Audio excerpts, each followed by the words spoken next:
everybody, and welcome back to Butterscotch Rewatch. I'm Ireland, the Gen Z daughter. And I'm Katie, the Gen X mother. And we are here today to talk about What We Do in the Shadows. And that's the movie, not the show. This will be the movie that was Both are spectacular. Both are spectacular.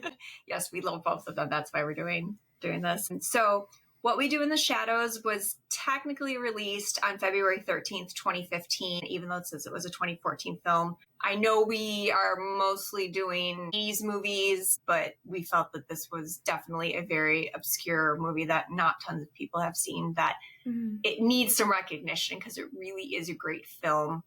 Yes. It does have a different kind of humor to it. So if you're not into more of a dry humor, or it's just not your thing, you might not like this movie. But if you are someone who just loves to get all the little insinuations that they're doing when they're talking, then this is a great movie because it's just lovely. So goofy. It is very goofy. It is starring Jermaine Clement. He is playing Vladislav. Taika Waititi is Viago. Johnny Brugge is Deacon. Corey Gonzalez Mouser is Nick. Ben Freshman is Peter. Stu Rutherford is Stu. And this movie was written and directed by Jermaine Clement and Taika Waititi, which I'm sure you know both names, especially Taika Waititi. He's very well awesome. known. This is a mockumentary, is what it is. It's a mockumentary of a documentary that is being made, and it follows 4 vampires who are flatmates, and they are going through their daily lives leading up to the masquerade ball that the undead throws every year, and they're flatmates in New Zealand. So this is kind of them following the camera crew following them. And if you like accents, oh boy, this is the movie for you. I just I don't know what it is about like Australian and New Zealand accents, but both of their accents are just amazing and so like easy to listen to. I think it's so like cool. Yes. So before we start and get into the documentary, I want to explain the 4 main characters that live in this flat. It's really funny how they all live. They're all vampires. They all live in this flat. And they have roles. So I want to go over all 4 of the main characters because I think it's important to know those characters before we go into the actual story. So we have Viago. Viago is a 379-year-old vampire who represents Louis. He's kind of Louis from Interview with the Vampire. You would know him as Brad Pitt in the movie, or Jacob Anderson in the series that's now on AMC. Deacon is 183 years old. He was turned by Peter, which we'll get to in a minute. He's described by Viago as the cool young vampire of the group. The young hip guy. He's 183 years young. 183 years young. He's the cool guy. And I've had it, like, doing my research, I've seen him compared to 2 vampires. So he either represents Bela Lugosi's version of Dracula, or I've also seen that he's kind of based off of David from Lost Boys. I don't know what do you feel is... No, honestly, because when I first saw the movie, he just seemed like a pirate, kind of, because he's like, the apparel that he's wearing is like the little like corset kind of top, like the frills, you know? So it gave me very like pirate, maybe like he's had like dysentery or gangrene in his life, like different things like that. So like that kind of era, I don't know if that really made sense. But that's just what he gives me. He gives me pirate vibes. Pirate, I agree with that. So that's kind of who the character's supposed to be based off. And of course we have Vladislav. He is my favorite. He is my He's an icon. Because he is not only an 862-year-old vampire, he represents Gary Oldman's version of that's Dracula. Your husband. Yes, and I love She loves Gary Oldman. In Bram Stoker's Dracula. That is one of my favorite movies.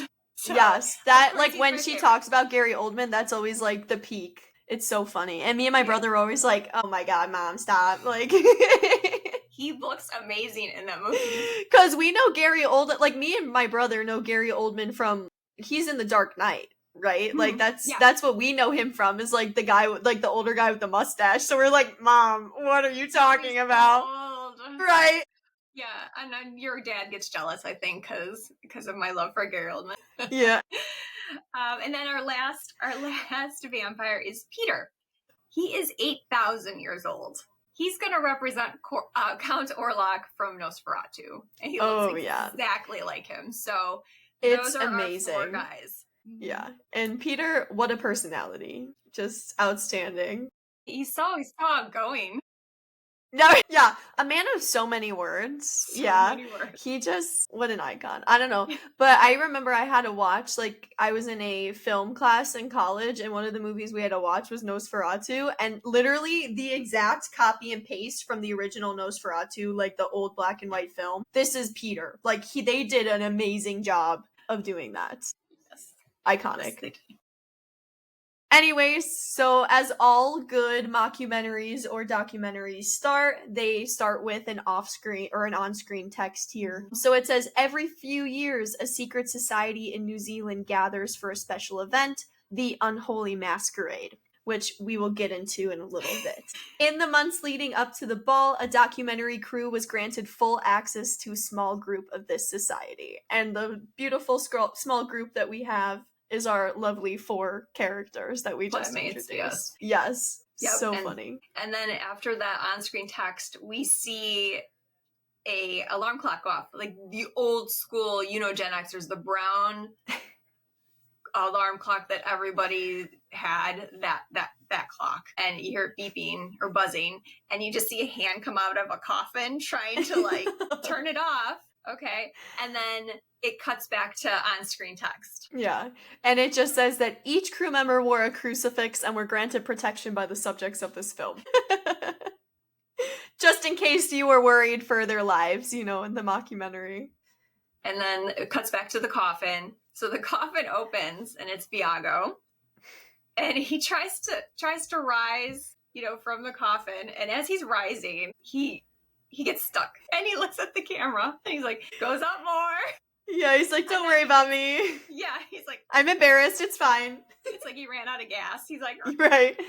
And so he finally gets out, and his job is to wake up all the other vampires in the house. So this is where we're going to get each one of our intros. So his first one is Deacon. So he goes into the hallway where there's a closet, and he opens the door, and Deacon is sleeping upside down in the closet. Now there's coats in there, and there's like stuff on the top shelf. It's like a true like coat closet. Yes. And he's sleeping upside down, and he's like, wake up, Deacon, it's time to get up. And then Deacon wakes up, he's like, ah. And he's like, what did you do last night? Deacon says, I transformed into a dog and had sex. Viago says, cool. And we're going to have a flat meeting in the kitchen in about 15 minutes. Literally no context. He literally does not even like bring it up or anything. He's just like, cool. We're gonna have our meeting. Yeah. He closes his door, and then he walks to the next door. Who's in the next door? Then we have Vladislav, who, he's honestly my favorite. He's an icon. He's got some good one-liners in this. But Vladislav, so as we're going through, Viago knocks on his door just a couple of times, and then eventually we'll open it, and then we see him surrounded in like this very sensual red satin, and he's definitely doing some unspeakable things with some female vampires in that room, and Viago, or they all hiss at him as Viago's like, he's like, oops, so sorry, and then he just closes the door. Again, Viago is like the most well-mannered, most adorable little guy ever. And a second later, then Vlad like comes out, opens the door, and it's like completely back to normal. Like it's just like a regular old room after that. No more satin, no more girls. It's just like that. And he's just like, hey, what time is it? And Viago's like, okay, well, we're gonna have a meeting in about 10 minutes, so I was just kind of warning you. And then Vlad's like, let's make it 20. Like he has a decision in the matter. And Viago's just like, okay, again. Very passive, very like non-confrontational, and then we end with Vlad just slamming the door and probably going back in with, his ladies. Yes.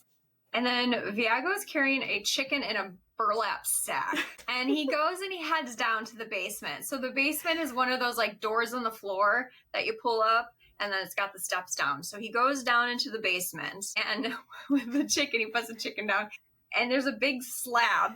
And he's like, we're trying to move the slab, and it's so heavy. And then we just see Peter in there like this, and he's sleeping. And Viago's like, Peter, wake up.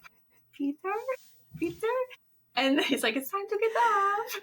And then he touches his hand, and then Peter goes like that, and just like scares it's the crap actually out a of jump him. scare too. Like even when you're watching the movie, like it's so loud that I literally like, and I've seen this movie so many times before, and I literally was like. So Viago extends the invitation to the meeting, but makes it very clear that Peter does not have to show up if he does not want to.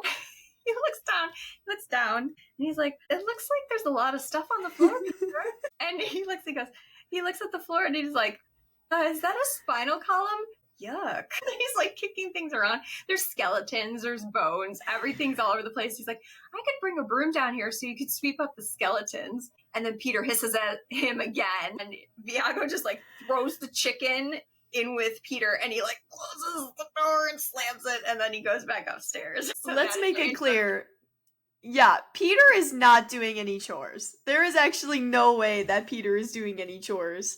Because I think they're all too scared of Peter to like actually tell him to do anything. So, but I just think it's so funny. Again, Viago was the most non-confrontational person ever. So like having Peter that's incredible. I feel like Peter's the old guy that's already been through everything and done it, seen it, and they just kind of leave him alone. Like, just let him exist. So he's just vibing. He's just vibing in his tomb. Let this man vibe in his tomb. Yes, saying nothing, doing like he just. Here's your chicken. Yeah, don't mind all the vertebrae on the floor. No worries. Spinal column, yuck. He's like, was that a spinal column? Yeah, he was like, yuck, because he's very proper. He's so adorable. Yeah, amazing. So, anyways, after we have our lovely introductions of all of our vampires here one by one, now we are back in the kitchen, and Viago, Vladislav, and Deacon are all in our kitchen, or in the little round table of the kitchen. And they're all sitting at the table, and lovely Deacon I was gonna say Deacon the vampire. Well, duh, no, but Deacon the pirate. My pirate king, he's knitting. So, just a lovely classic old lady move. And Viago doesn't believe that Deacon is pulling his weight when it's going to the chores. So that's kind of like the whole topic of this meeting is like, I made this chore wheel, and he points to like a chore wheel on the wall, and it hasn't moved in 5 years. And it said, Deacon has been on dishes for 5 years. And literally it cuts to like, no one's doing the dishes, and there's like all of these bloody cups and plates and like all of this stuff like literally piled up like to almost the ceiling, and there's like cute little notes left on it that says like, please do the dishes, or dishes need to be done. And you like obviously know Viago is the one that's making these little notes around the house. Right. And when they're talking about, well, Deacon's not pulling his weight, Vladislav is like, well, yeah, I also agree that Deacon isn't pulling his weight because, again, hasn't done the dishes in 5 years. And Vlad is like, I can't even bring my ladies around the house. I can't even bring any of my victims around the house because it's embarrassing. Because we have so much crap everywhere. Yeah. I know, I'm like, you're literally going to kill them, but go crazy. That's what Deacon says. He goes, you're going to kill them anyways. What does it matter? He's like, that's not the point. You need to do the dishes. Exactly. And it cuts to Deacon in his like little confessional. Deacon starts getting into his human life and how he became a vampire. So he's telling the story of how he used to sell his wares, and it's like a picture of him with like all this stuff on his back, like all these boxes and everything on his back. And he said he passes a really creepy castle, and then a bat flies towards him and bites him and says, ha ha ha ha ha ha ha, now you're a vampire. And it ends up being Peter. A man of so few words. Yes, I can just imagine Peter going, ha ha ha ha, you're now a vampire. And they pan out to Deacon telling the story, and they pan out, and next to him is Peter, and he's just sitting there super stoic. And when he's telling he was laughing, and it was Peter, and he's like, Peter just shakes his head like, mm-hmm. And he's like, and we've been friends ever since. That's the story of Deacon becoming a vampire. Love it. Yeah. Yeah, so then after his little confessional, and I love a good mockumentary like template because I just think it's so funny. It's so real world to me. I love it. Mm-hmm. But back in the kitchen after Deacon's little confessional and recap, Viago again is kind of like reiterating, like, Deacon, you need to pull your own weight, buddy. But like, Vlad, you're doing a great job. Like, thank you for taking out the recycling bin. And then Vlad's like, I also dragged a body down the hall and there was no dust in the hallway. Like, they're just rubbing it in Deacon's face now that they actually all do things except for him. So now they're going to try to get into Vlad's story. It cuts to him, talking. He's narrating it. And he has arrows. And you see at the end of the hallway, Viago holding a target. And he's like moving the target around. And then Vlad shoots the arrow and it shoots poor Viago in the leg. And he's like, ow, oh, and he like falls down. And he's like, I was a bit of a tyrant and I would torture people. And then they cut to him downstairs and he's like, this is my torture chamber. That was really good. Yes. The accent's really good. This is my torture chamber. And he's like, I would torture when I was in a bad place. So I haven't done much torturing lately. He hasn't used his torturing thing. And he also says, I have to get this right because it's pretty funny. He said, I would poke someone with implements and I was known as Vladislav the Poker instead of Vlad the Impaler. He was Vladislav the Poker. Icon. I love it. Which I found very, very funny. And he also tells us that Viago was an 18th century dandy and can be a bit fussy. And Deacon, then it cuts to Deacon and Deacon says he just nags and nags and nags. He's definitely the mom of the group. Like, he is like, we all have like the child that is like the runner, right? Like, that definitely needs a leash. Viago is the mom of the group for sure. And then, just the others. But it's just so funny. So after that, Viago says, okay, it's settled. Great. We will all do our chores, starting with Deacon. And then Deacon goes, this is bullshit. And then he flies up and he's like, and then Viago flies up like next to him, goes, the way that they are rigged for this part is so terrible. They're just like, I'm sorry, it's so funny. They're literally like levitating and they're like hissing at each other, but like they're like not sticking their chests out. But they're rocking back and forth. Yeah, and they're just like however they were rigged for this scene, and they're almost starting to laugh at each other because they look so ridiculous, but they just go with it, and they're just like hissing, and then they just go back down. Yep, and then that's how to get it out. And then that's it, and then they cue the music. You're Dead by Norma Tanega. Hopefully I pronounced her name, which is amazing. It is so good. And if you're a What We Do in the Shadows like fan, it's the same song too, like in the TV series as well. Mm-hmm. Like I love that they carried that on because this song is so good and so fitting. Yes. And during the music, they do like little cutscenes of each of the vampires. So you see Vlad is vacuuming, and then he says he was 16 years old when he was turned. He's like 45. Yeah, and like how they don't age from like the day that they were turned. Like, Vlad definitely looks the oldest out of all of them, besides Peter, of course. Yes. Peter is decrepit, but like Vlad is literally like, he looks a little rough, like he's aged, so he's like, yeah, life was rough for a 16-year-old. Back then, yes. So that's his explanation. And then music's still playing. Cuts to Viago, and he says, vampires have had a bad rap. Well, he's making pottery on a pottery wheel that's manual. Like he's tapping it with his foot. It's terrible looking. It just looks horrendously terrible. And he's like, they get a bad rap. Like, they live in castles and are mopey all the time. That's not true. And then more music. And then they go to Deacon.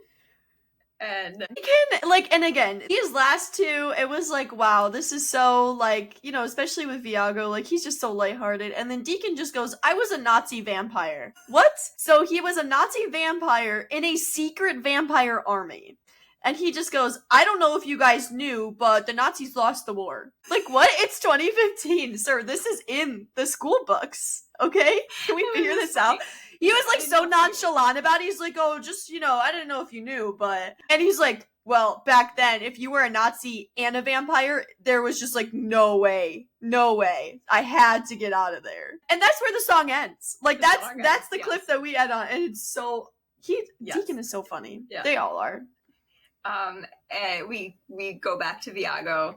Viago is explaining that he had come to this country because he was in love with a human girl. Her name was Catherine. Mm-hmm. And he followed her. She came over to New Zealand and he was following her. and his servant put the wrong amount of postage on his coffin, so he was rerouted for 18 months until he got to New Zealand. And by that time, Catherine had already met someone, and she was already remarried. She was already married, and Viago was like, of course I wanted to rip the guy's throat out, but then I saw how happy she was, and I didn't want to intervene. So sweet. It's so sweet. And he's got gloves on, and he pulls out of this bag a silver locket, of course, because vampires are allergic to silver. And he opens it, and it's a picture of him and her in the locket when she was really young. And he goes and he puts it on, and it's on his like chest, and his chest starts smoking. It's literally sizzling. Like you could definitely hear it sizzling, and it's like starting a campfire basically on his chest. Yeah. So he goes, that's about as long as I can wear it. And he takes it off, and he puts it back into the little pouch. And so cute. Yeah. And then we cut to all the 3 vampires and stuff that they like to do. Now we're just like seeing their little hobbies and all this fun stuff. And my favorite part of this, well, actually not my favorite part of this whole film, because there's so many good parts of this, but this is like the first like after the cute little somber story, we just see all 3 of the guys. They're like, yeah, sometimes we like to play in the band. And like, we're like expecting like a rock band or something like that. This is the saddest band I've ever seen in my entire life. It's literally the 3 of them. Viago is playing a trumpet. Well, I don't know if I would use the term playing. It's like it's rough. It's awful. And then Deacon is on the bass, and he's just doing whatever. I don't think he knows how to play bass. Well, none of them actually know how to play these instruments. And Vlad is on some kind of weird, like some mandolin or something like that. And none of them are on the same key. None of them are on the same rhythm or anything. It's actually so bad. But they just look content. Like, they're just, like, rocking out. They're living their life. Sure. Yeah, they love it. And then another thing that they love to do, just like the Jersey Shore, they love to go out on the town. So I think it's so funny. This is actually one of my favorite parts of it because of the one line that Vlad says. So yes.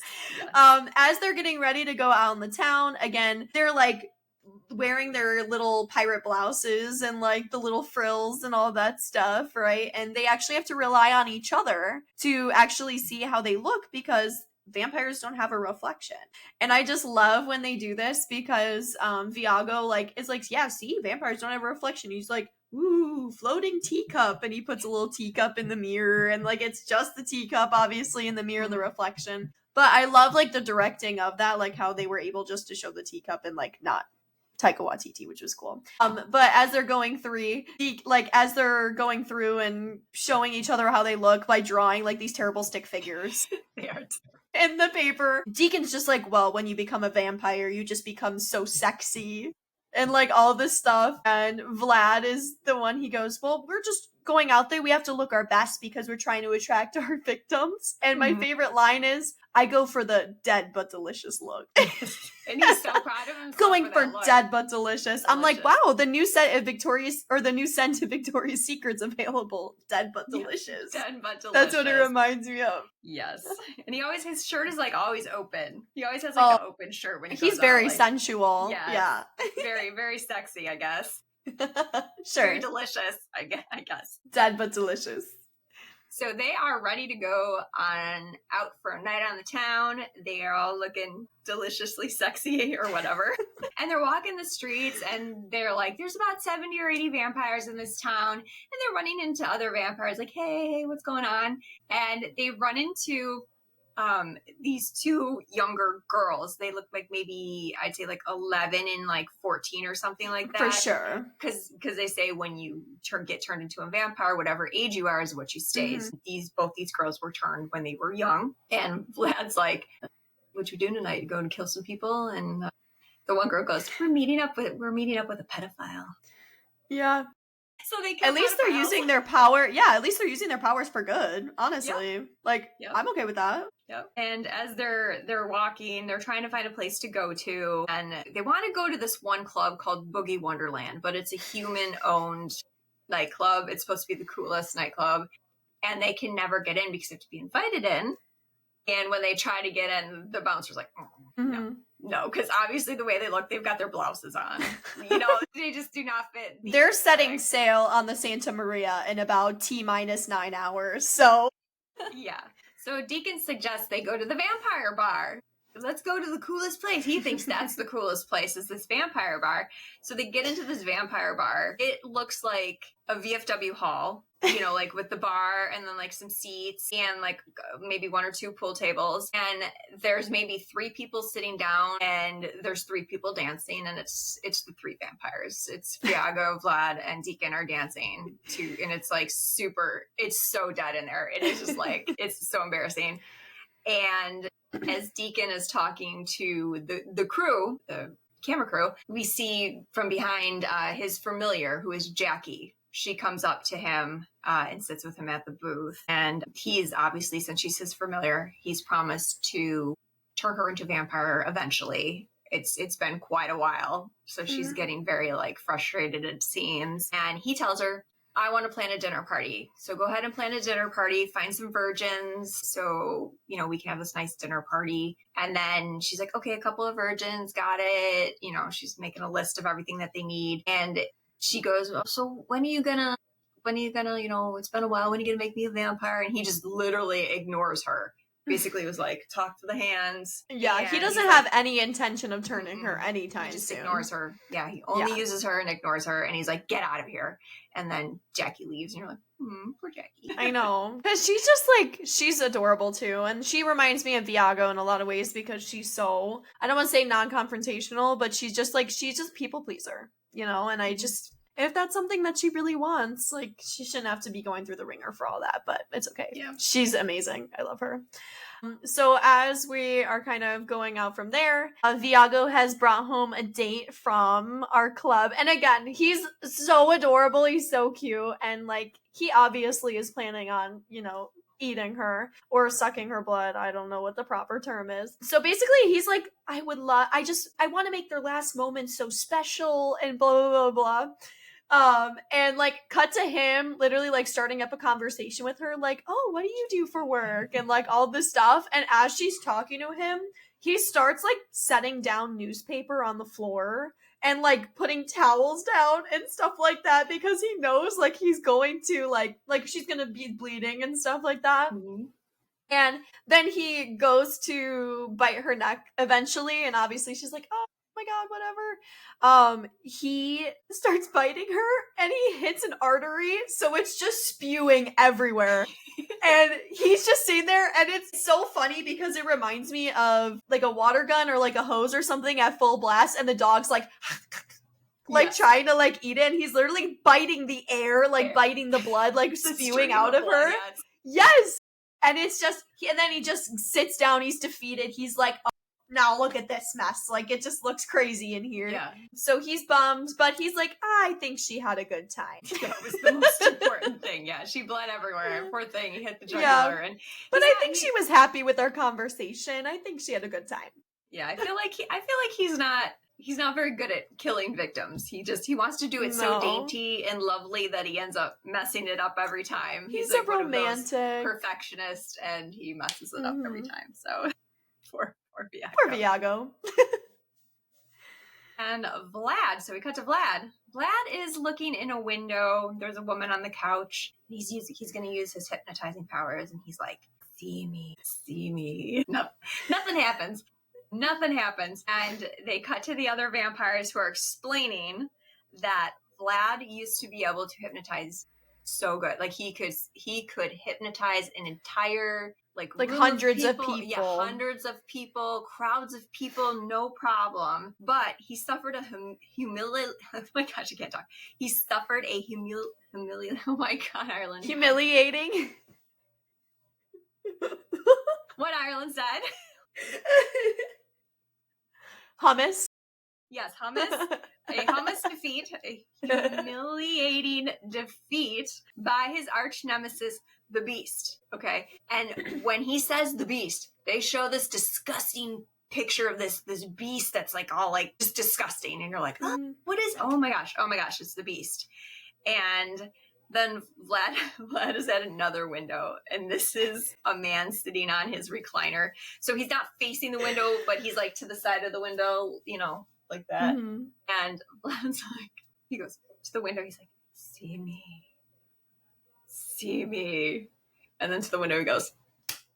Yeah, he like punches it. And the guy looks and he goes, see me. And then he smiles at the camera. He's like, he did it. Like look at my hypnotizing power when he actually slams him. When he's literally punching the window to get him to notice. Yes. Yeah, just because he's like, see me, see me, see me.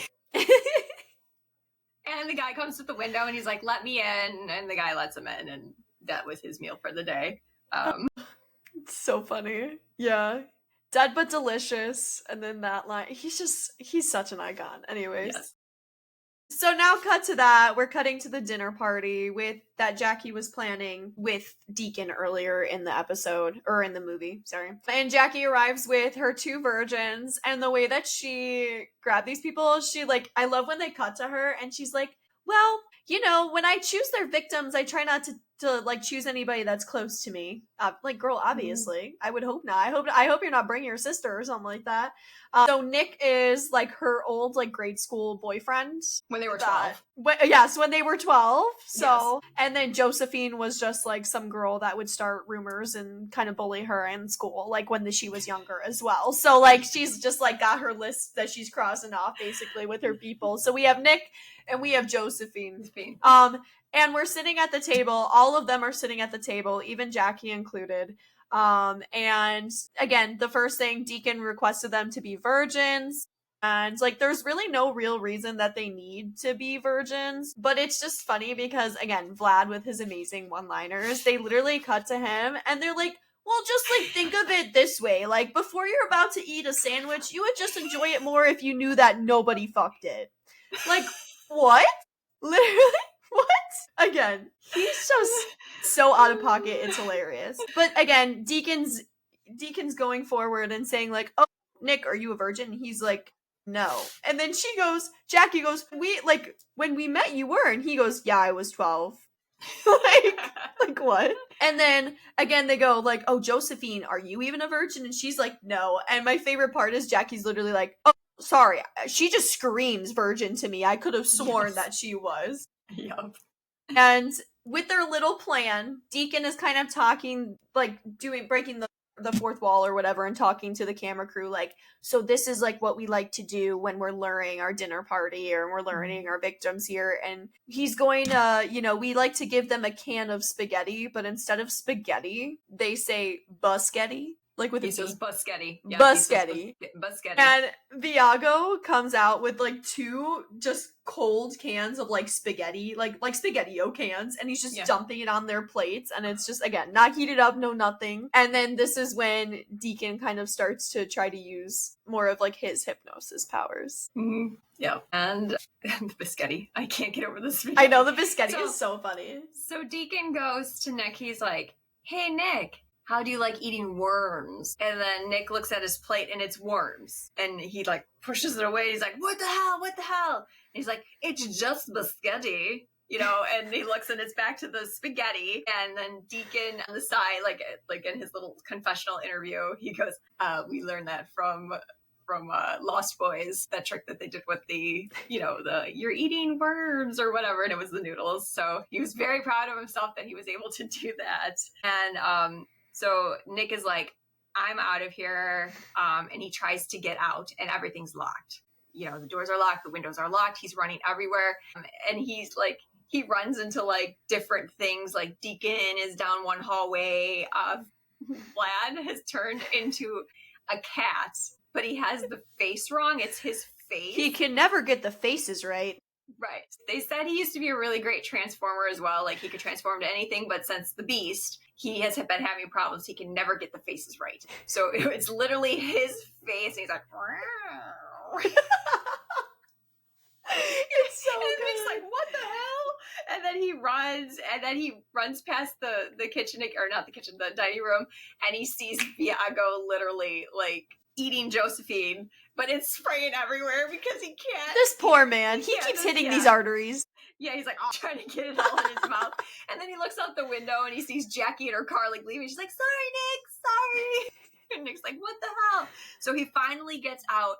He gets out and he runs and he's like, get away from me. You guys are freaking crazy. And he's running and then obviously someone grabs him.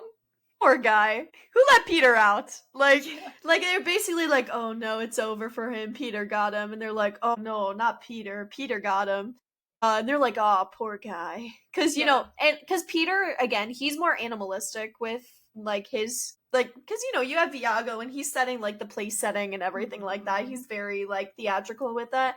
Peter is just, like, his animalistic tendencies are coming out, and he is just devouring and not caring. Again, he's leaving spinal columns on the floor. This guy does not give a shit, okay? Yes. So he is just tearing this guy up. and then we get on the screen, we get 2 months later. Mm-hmm. So now 2 months later. 2 months later. And reminds me of the SpongeBob. Oh my gosh. We see Deacon, I can't even. We see Deacon like he's in the room. He's in a room and he's in the back of the room and he's got like he's standing up, his legs are like crossed and he's going like, and you hear this like weird like snake charmer music. It's like and he's trying to do this like dance and he's like really wiggly and he's like doing this dance and you see Viago and Vlad are watching him and they're just like so unimpressed and not they're like, what is even going on right now? Yeah, they are not impressed. And then they see behind Deacon there's a window and Nick is knocking on the window. This is a second floor window. So they're like, what is going on? So they open up the window and let Nick in. And Nick now is a vampire. Now Nick is going to represent like the Edward Cullen Twilight vampire because he's the younger, flashier. And they all have their different eras that they're supposed to be representing or their different characters. And he is like the young heartthrob teen vampire kind of guy. Mm-hmm. Yep. And they were like, we can't believe you're alive. Peter got you, but Peter decided to turn him into a vampire. And this makes Deacon very jealous because Deacon was supposed to be the only one, he was the hot shit. Yeah, he was the young guy and he got turned by Peter. And now here comes Nick and he's the cool hot shot. And they all decide to go out again. Nick doesn't feel like he's part of the family just quite yet. So they all decided to go out. Deacon's like, let's go to the cool vampire club. And Nick is like, we're not going to that. He's like, let's go to Boogie Wonderland. Yes. Remember, that was the club that they all wanted to go to so badly beforehand. Like, but that was the one where they could never get let into because it's a human club. Yeah, and Viago makes a point, like, we can't get in there, Nick. They won't let vampires in. And Nick's like, oh, I know the doorman. That won't be a problem at all.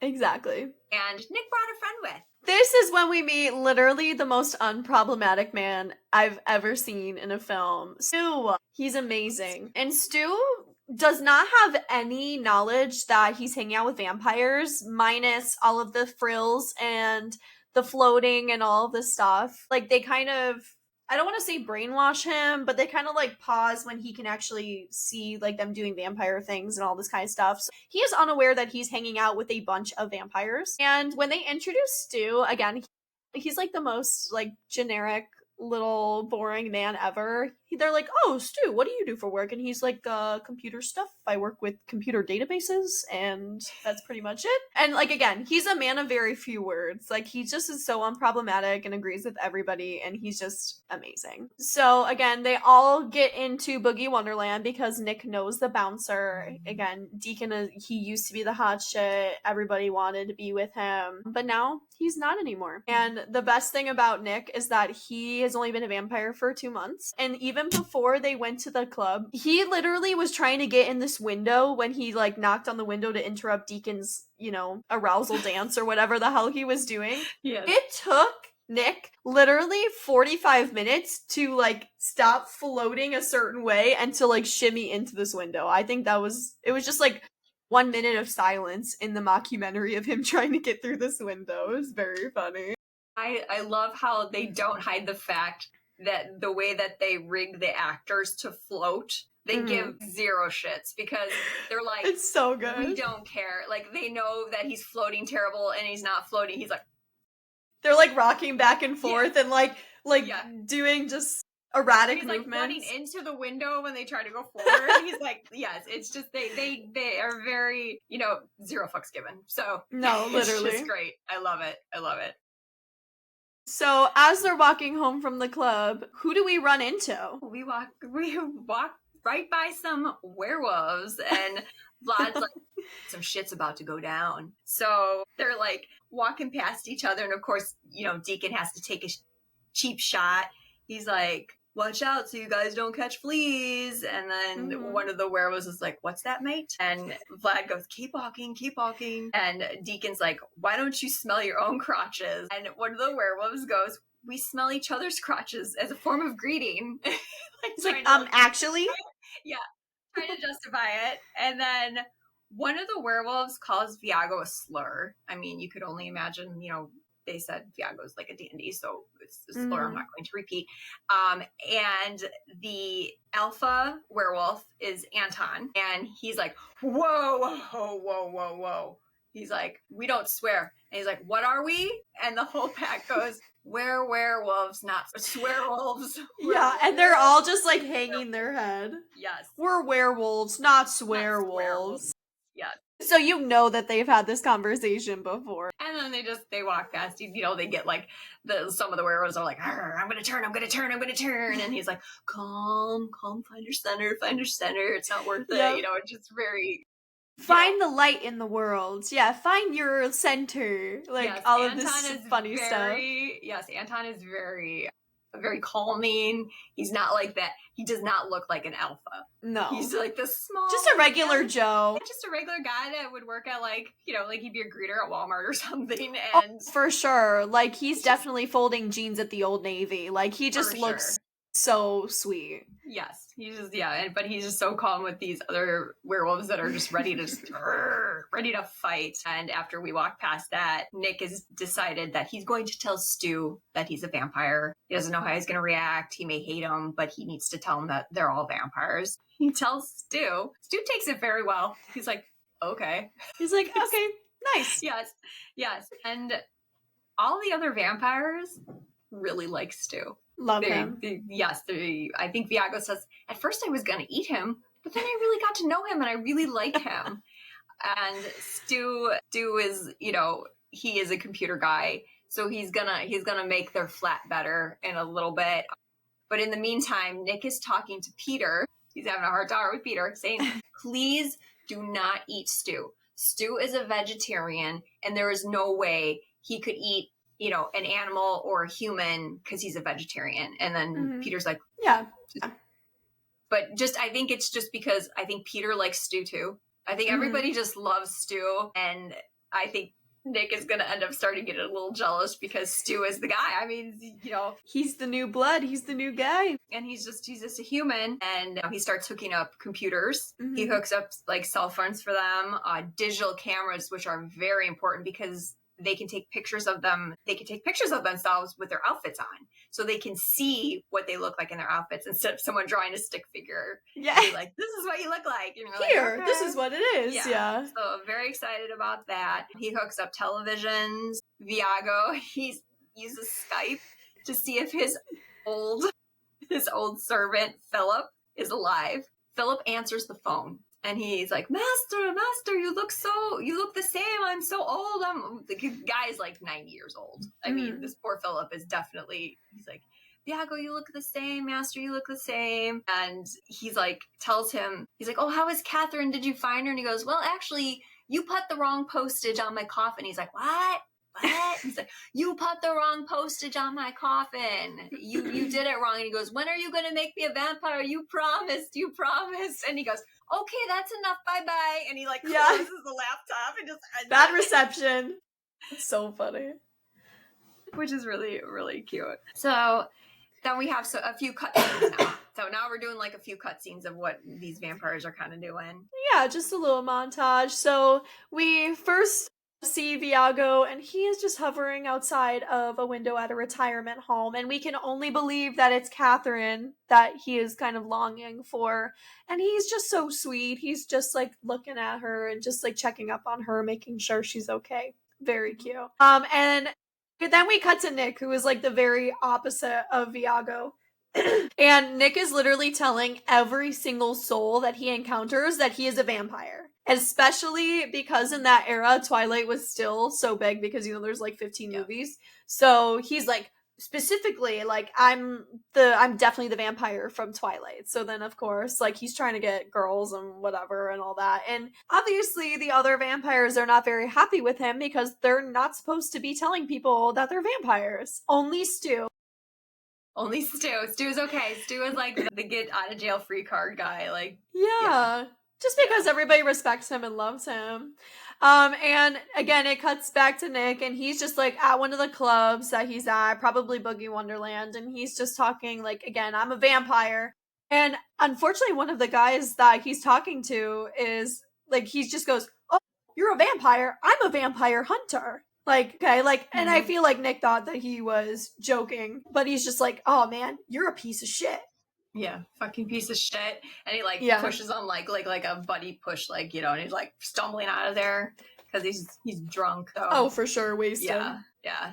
So basically, Nick just dismisses him as like, oh, you're full of crap. They go outside. All the vampires are outside, and Deacon is really. Well, all of them are actually pissed at Nick. They're like, you cannot give away the fact that you are a vampire. You can't just tell everybody that. We're supposed to hide. You can't be doing that. And him and Deacon, of course, Nick and Deacon are fighting. They both turn into bats, and Vlad yells, "Bat fight!" One flings, and then Nick flings against like a dumpster, and he turns back into a human vampire or whatever. And Deacon just flies away. He's had enough of this crap, and he flies away. And he ends up landing at Jackie's house, and Jackie's with her family, with her husband and her 2 kids. And she's like, "Oh guys, you gotta go, go to bed, girls, and, go wait for me in there." And Deacon basically wants to stir some shit up.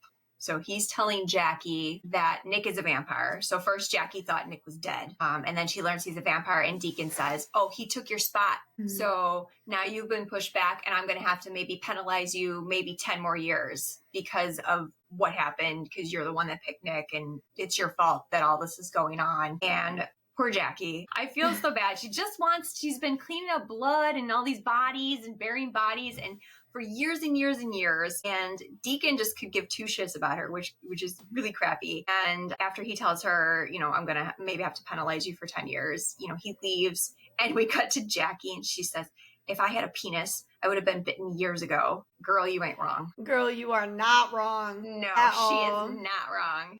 She knows. And then she goes on a rant. She's like, "They don't even wear clothes. They wear blouses. It's this big homoerotic dick biting club, and I'm stuck here ironing their fucking frills." Which is so funny because Jackie literally is like, "Yes, master, whatever you need," is always so obedient, and she's just going off the rails, and I am here for it. It is amazing.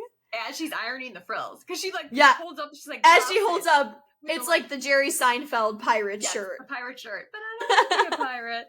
Yeah, it was very funny that she just went on this rant. It was great. And cut back to Viago. He's still, I feel like every night he goes to that retirement home and just stares at her. He is a world-class yearner. Like, he is so in love with this woman that he just gives all of his undivided attention to her, even if she doesn't even know that he exists still. Mm-hmm. And this is the first time we learn that it is Catherine. He does confirm that it's Catherine, but we already basically knew that when why would he be longing at, he's only longed for one woman.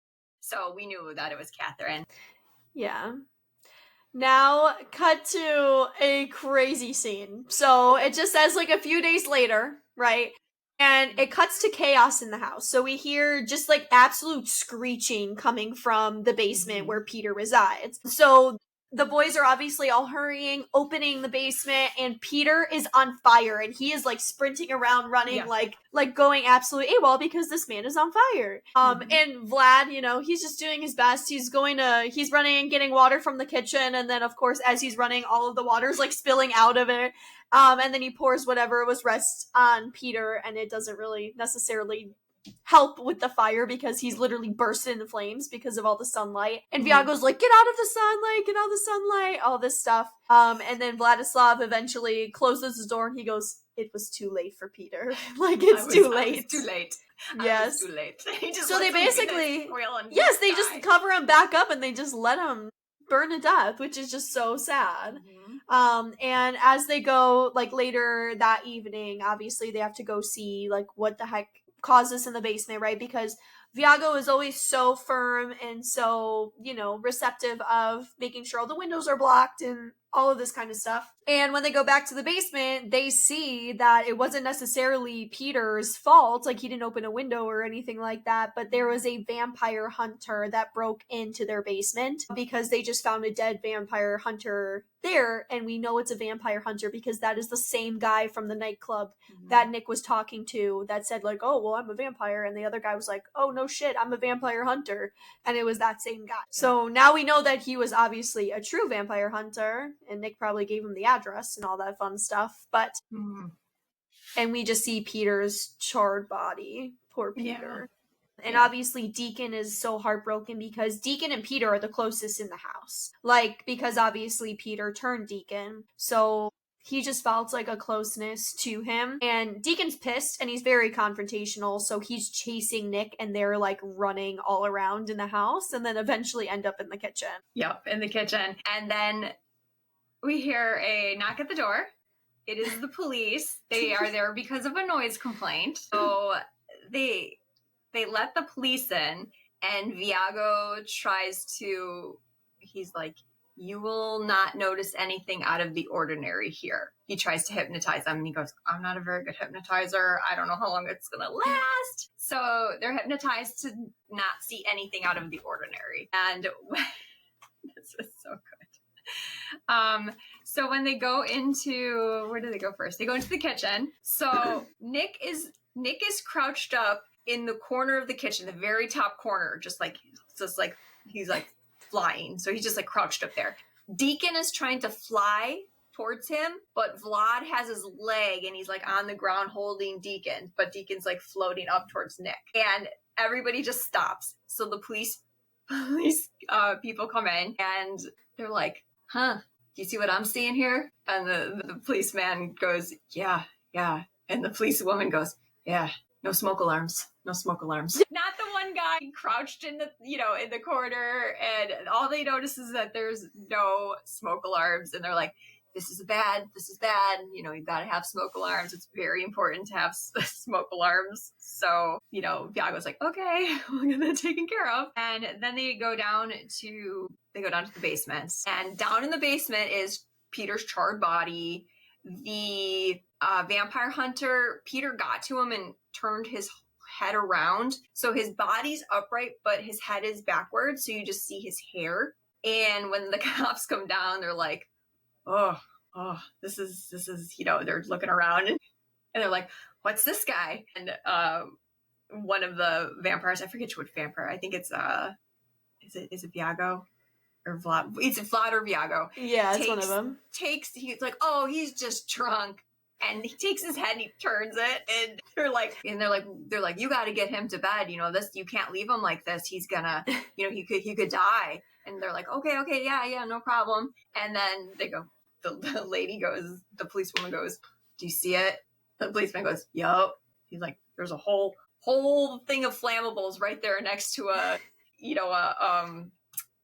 fuse box, and this would have been caused the fire. You know, like, you guys got to get that, you know, fixed. And then again they go, and still no smoke alarms in here. No smoke alarms. Not the dead body that's turned with all he's got the stakes in his like jacket. Oh. And Peter's charred body. It's and then the coffin in there, and then all the bones up. Nope, it's the smoke alarms because they've been, you know, hypnotized. Yeah, to believe that. And they leave and they're like, just keep the noise down. It's like, okay, cool. That was the visit from the police. And the other vampires, of course, Nick's like, oh no, that's the guy I met at the bar. And they're like, what? This is why you don't tell people you're a vampire. He's like, well, I may have given him my email address. And they're like, this is all your fault, Nick. Peter died because of you. So they put him on trial and they find him guilty and he gets banned from the house. And Viago's like, I was hoping it didn't come to this. And he goes, we have to do the procession of shame. God. Nick walks outside with the other vampires. They're outside. Nick's in the middle, and all the 3 vampires are around him, and they're pointing and they're going, shame, shame, as they're going in a circle. And Nick's like, okay. Whatever, dude. Like, and Viago's like, okay, it's over. And Nick just takes off. He's gone. And then we see some text on the screen that says, several months later. Yep, so these several months later, now we finally get our invitation to the Unholy Masquerade, which is what they were kind of talking about in the very beginning of the film. And Vlad thinks that he is going to be the guest of honor, but then when they open it, it says that the Beast, his arch nemesis, well, ex and arch nemesis, is the guest of honor instead. So, of course, he's throwing a fit, and now it kind of sends him into a little bit of a depression. He just kind of says, like, I hope you never meet the Beast. And then when they sit talking about the Beast, it shows, like, the sporadic kind of collage of all of these Beast pictures, and then like Vlad also being in some of those pictures as well. And then they're all starting to get ready for the ball, and as they're getting ready for the ball, again wearing their best dress, again this is when all of the undead are getting together in one area and celebrating that one guest of honor. They're all getting ready, they're all like, wow, you guys look great. Then they look at Vlad, and Vlad looks like he's aged, I don't know, 850 years. He's like, so he looks looking. rough. Like, he's got the gray hair. His skin is so wrinkled and pale. Like, it's rough. He looks like he's made of, like, stone, almost. Yes. That's great. Yeah, that's great. Yeah. The other 2 look at him and go, ugh. And he's like, literally. What? They're like, have you gotten any sleep? like, because that's gonna fix it. Yeah, so they just go and they leave without him. They're just, we're out of here. We're going to this masquerade. They want to go to the Unholy Masquerade because that's the cool thing of the year. That's what everybody looks forward to. So we cut to the masquerade ball. So Deacon's at the masquerade ball and he's talking to the camera crew about something. And then we see from behind him, we see Jackie. She's got her little mask on. It looks like a Mardi Gras mask. Come up to the Deacon and she's got fangs. And Deacon's like, what are you doing here? This is only for vampires and the undead. And she goes, I'm a vampire. And he's like, what?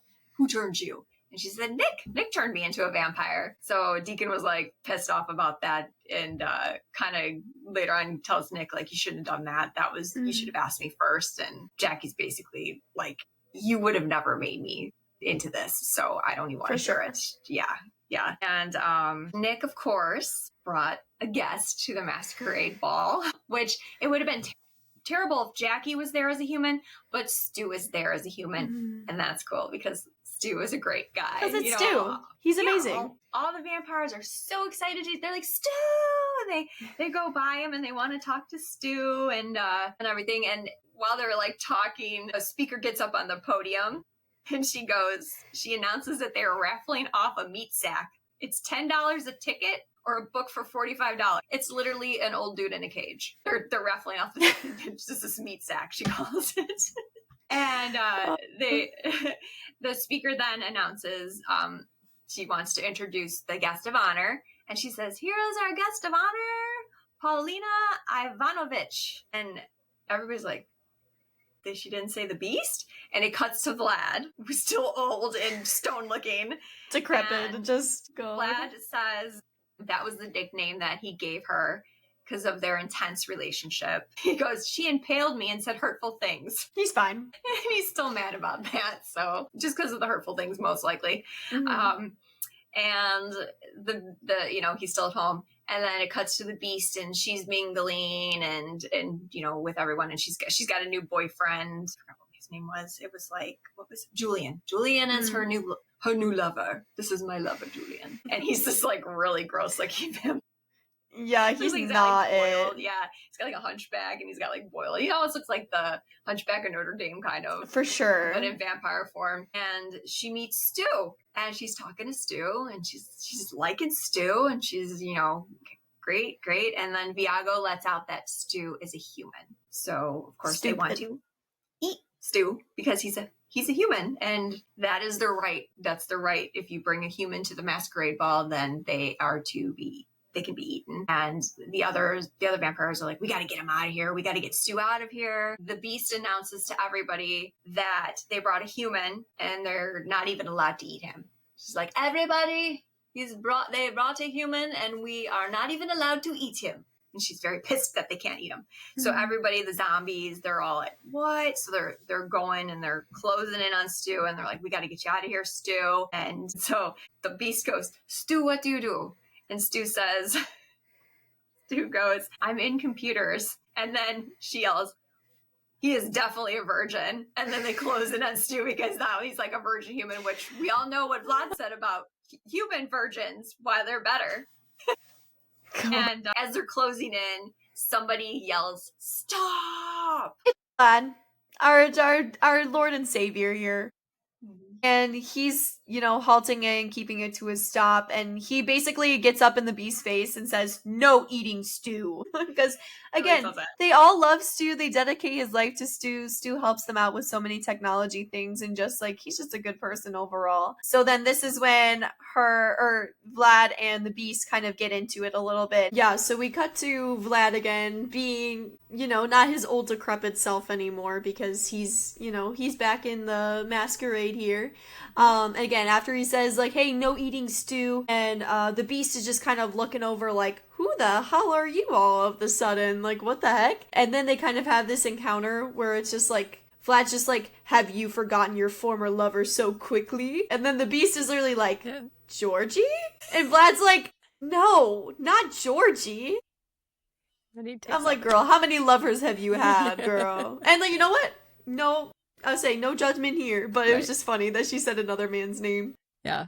And he takes off his mask and then just says like, hello, Beast. And then she's just like, hello, asshole. They have their little terms of endearment.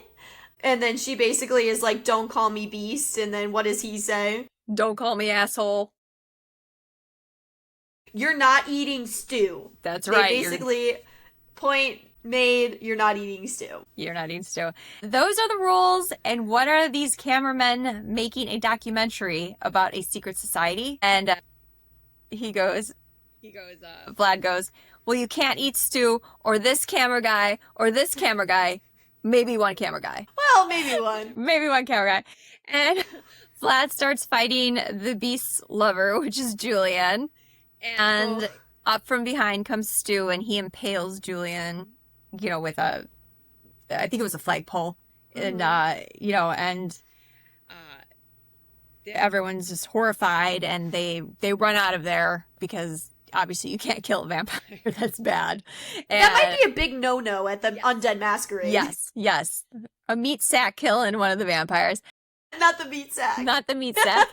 The guy in the cage is waiting to be raffled off for $45. Yeah. So they all leave, and they're outside, and they all are like, Stu. They're chanting his name because he has killed this Julian guy. And they're so proud of him. And as they're walking back home, they run into the werewolves again. Yeah. And these werewolves are chaining themselves because they are going to be subjected to a full moon. So they're all just taking turns chaining themselves to trees. And basically, as the vampires are walking by, Anton, the alpha werewolf, just kind of looks around and he's like, do not to not mess with them, basically, and not interfere because it's a full moon. So they are going to rip them apart. Yeah. Yes, like today is like their full peak power. Like today is not, you are not going, if you fuck around, you're going to find out. Right. So some of these werewolves, They forgot their tracksuits here. And, and we're just gonna see that quite a bit towards the end of the movie, too, that they just, like, clothes are optional. And one of them forgets, like, the combination to his lock. And my favorite thing is he literally, like, Anton is literally like, it's probably the default. It's probably 0000. Like, it's just, like, the most simple combinations. Yeah. And he's like, oh, yeah, you're right. And he walks away. Yeah, the guy went. Yeah, and he's just like, oh, yeah, you're so smart. Yeah. Yes. And Anton basically is, again, trying not to start anything with these, whatever. Or Anton basically says, like, go fuck off, like, whatever. Mm-hmm. And somebody else says, we're werewolves, not swearwolves. And that is not the time to piss Anton off. Yeah. Anton's like, okay, I know. He's like, but it's a full moon. It's okay at this time. He's like making it okay. And they see Vlad, and Vlad's wearing that like cape that's made of fur, and they're disgusted by it. They cannot believe it. So they're starting to chain themselves to the trees so that they don't kill anybody, but they're distracted by Vlad with his fur and these other vampires and everything like that. So they kind of start growling and getting into kind of almost a brawl, and they're like, the vampires are like, Stu, save Stu. They're going to go right after for Stu because he's the human. And none of the guys get chained up, and the like clouds clear and the full moon comes up, and they all just change into werewolves, and they're all over the place. They're like, going after the vampires. Vampires are going after them. They're running after Stu, and eventually they get Stu. Poor Stu. They shred him to pieces. Yeah, they disembowel him. Yeah. He is dead. That poor Stu. Yep. He is dead. He's dead. So, and, Nick is obviously sad over Stu's passing because now they're kind of like okay with him and things like that. And they all comfort him. And again, they kind of talk about like, oh, that's the way that Stu wanted or would have wanted to go. And he's like, just getting torn to shreds. I don't think he would want to go that way. But that's okay anyways. Yeah, he says disemboweled by werewolves is the way he would have wanted to go. My God, poor guy. And then we see on like the thing, it just says that some time goes by. And the vampires are at their flat, and they get a message on their answering machine that Stu had hooked up when he did all the electronics, and it says, it's Nick, and he says, hey guys, I got a really big surprise for you. So they're like, huh, weird. And then they hear a knock at the door, and Viago opens the door, and it's Nick with Stu. And they're like, Stu! They're so excited. He's got these like gashes in his face from where the werewolves like grabbed him. Tore him up. Yeah, so he's got like these scars and everything like that. And behind him is the werewolves, because they made Stu into a werewolf. So they come back to the scene. The cops are there again. The police officers are there, and they're like, what's going on here? What's going on here? And they're just like explaining it all away. And Stu is in the body bag because obviously he was dead for sure. Yeah. And we just see him like get out of the body bag, and he's running, and he wakes up like naked. And we see Anton give him like the clothes, like, welcome to the pack. Here's some clothes for you. And he's joined the werewolf pack. So Viago obviously invites the werewolves in, and he's like, oh, there's no reason we can't all get along except for the smell. The vampires hate the werewolf smell. So Viago said they just opened a few windows and that took care of the smell. Yeah, nicely. They gotta air it out. Yes. Yeah, and as the police officers are like looking at the scene, or going through the scene, they're like, oh, it's a shame that these wild dogs are just getting crazier and crazier. And they literally are like bringing a border collie into like the ambulance or whatever. They're like, oh, shame that we're gonna have to like put him down. It's just a little innocent puppy. They think it's dogs. And they just think it's dogs because, again, they're like not supposed to see anything out of the ordinary. So these are just the most oblivious like police officers ever. Yeah. And then, after they're having like their little party again, like the werewolves and vampires are getting along because they both connect over one thing, Stu, our lovely man's. And then we kind of start to see, like, the ending, like, it's kind of like the, oh, okay, then what happened after that, you know? And, like, when you get to that part of the movies. And Viago, we see, he's with Catherine, little old lady Catherine, and Viago did make her a vampire so they can finally spend eternity together, which I think is so sweet and so romantic. And who is Vlad back with? Vlad is back with the Beast for a very short time because he says then they remember how crazy their actual relationship was, and then they end up breaking up. But when Viago makes Catherine the vampire, he's like, I don't care what people say. That, you know, because I think she's like 94 years old. Is that how old she is? Yeah, she's definitely older. Okay, so she's 94. And he's like, I don't care if people call me a cradle robber. What is this woman doing with someone 4 times her age? Because he's 379 years old. And he's like, I don't mind. It's like, he's like, love is love. And it's just adorable. And they're like holding hands. And she like smiles and she's got little vampire teeth. Yeah, she got little fangs. It's just that part's really cute. And Jackie is, you know, owning her vampirism. She has a new familiar, which is her husband. And she's telling him all these things he's got to do. And she's like, remember, I'm in charge. So she is owning her, like, boss babe era because she is in charge. Yep. And we see Anton with the pack, as Stu's in the pack, and Anton makes a joke that whenever he laughs, the rest of the pack have to laugh because he's the alpha and they have to do whatever they say.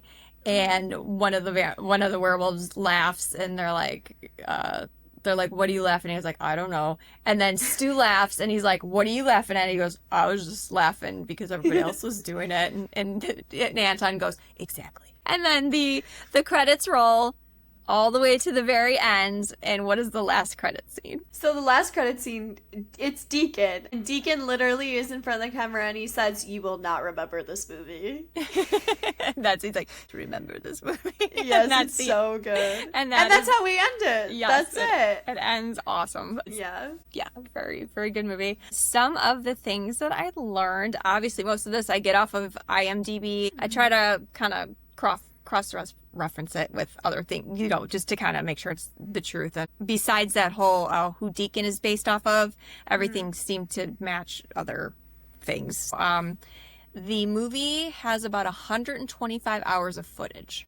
It took about a year to get it down to 90 minutes, but the whole process of this movie took about 7 years from start to finish. Everybody was given just an outline, everything except for the call to Philip. The Skype call was improvised. The actors were given an outline to stick to, but everything else was improvised. Stu Rutherford, who played Stu, had not played any primary acting role in a movie prior to this one. He was hired for the film under the impression that he would be working on computers and play a very small part in the film. In real life, he was a part-time business analyst. That's what he did. And they basically were like, oh, well, if you do like the computer stuff on, we'll give you a real tiny part. Well, he didn't know it was going to be such a large part. He's an icon. Yeah, which is great. Everybody loves him. Yes. The budget for this film was $1.6 million. Opening weekend, it did make $88,940. It did gross... in U.S. and Canada, it grossed $3,469,224, which is very good. So this would probably be our first film that actually made some of its money back. Money. Yeah. Worldwide, so this would include New Zealand, of course, as well as the rest of the world. It made $8,900,776 worldwide. Pretty decent. Very for cool. You know, yeah. So Catherine was a real retirement home resident. Her name was Ethel Robinson, who was ecstatic to play Catherine.